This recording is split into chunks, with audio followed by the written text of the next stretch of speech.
Según informa el medio chino Dangdai.com, el embajador argentino en Beijing, Sabino Vaca Narvaja, visitó la sede de CATIC para analizar los avances del proyecto de posible adquisición de aviones JF-17 de tercera generación, en el marco de la Exposición Internacional de Aviación y Aeroespacio de China.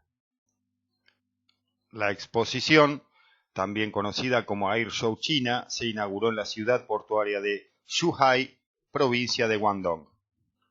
Vaca Narvaja sostuvo que el proyecto de cooperación propiciado por el Ministerio de Defensa podría ser histórico y trascendental para nuestro país y nuestro sistema de defensa, y quedaría en la historia de las Fuerzas Armadas Argentinas. Asimismo, destacó que el ministro de Defensa, Tayana, era el canciller argentino cuando se inició la cooperación con CATIC.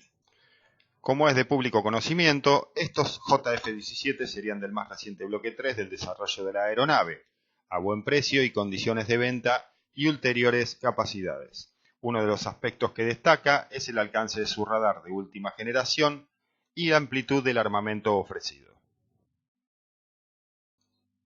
Ampliando la información, con un comunicado de TELAM, durante la rueda de prensa el embajador destacó la importancia de la cooperación con China en materia de defensa debido a que los aviones producidos por CATIC no incorporan tecnología de algún país con alguna restricción para su venta al nuestro. Desde la Embajada Argentina en China, también se aclaró que la cooperación en defensa con China no se limita a la posibilidad de adquirir aviones JF-17. Según informaron, con Norinco el gobierno está avanzando en un proyecto que contemplaría no solo la adquisición de vehículos blindados 8x8, que son utilizados para misiones de paz y solicitados por el ejército, sino también la posible instalación en Argentina de una planta para la fabricación de estos vehículos.